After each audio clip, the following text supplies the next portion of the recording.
অভয়ার মা মেয়েকে নিয়ে ব্যবসা করত। অভয়ার মায়ের জন্য অভয়ার মৃত্যু হয়েছে, এতে কারোর দোষ নেই। আর এই কথাগুলো আমার নয়, এই কথাগুলো এই শিল্পাঞ্জিটার। এই শিল্পাঞ্জি আজকে ভগবান শ্রীকৃষ্ণের গুণগান এবং ভগবান শ্রীরামের গুণগান গেয়ে ভিডিও বানাচ্ছে। কেন রে, কোথায় গেল তোর চ্যালেঞ্জ? কোথায় গেল তোর আমাদের সন্তানহারা মায়ের পেছনে যে এক একটা ভিডিও তুই বানাইতিস? বানা, কি করছিস? আরে ভগবান রামচন্দ্র ভগবান শ্রীকৃষ্ণের ভিডিও করে কী লাভ? যখন বুড়ো হয়ে যাবে তখন করবি। এখন এগুলো তো কর যেগুলো করছিলিস আগে। উঁচু স্বরে কথা বলা, উঁচু স্বরে চ্যালেঞ্জ করা। বল না, বলবি না। কেন বলবি না? কারণ তোদের দাপট শেষ, তাই তোরা বলবি না।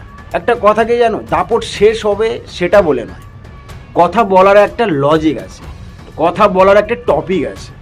আর কথা শেষে দাপট শেষ হয়ে গেলেও তাদেরকে নিয়ে ভিডিও করতে পারতিস, আমাদেরকেও নিয়ে ভিডিও করতে পারতিস এবং পলিটিক্স নিয়ে ভিডিও করতে পারতিস, কিন্তু এখন পারবি না।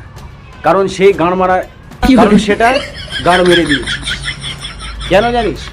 কারণ তোরা 4 তারিখের আগে, মানে ভোটের আগে তোরা এমনভাবে চ্যালেঞ্জ করতে, মানে তোমরা বাংলায় এসে গেছো ভোট হওয়ার আগে, তোরা এমনভাবে ভিডিও করতিস যেন তোদের সরকার হয়ে গিয়েছে 2026-এ। আর এখন তোদের সেই চ্যালেঞ্জগুলো কোথায় গিয়েছে জানিস? গোয়া। উধার সে গো, ইধার সে আ, গোয়া।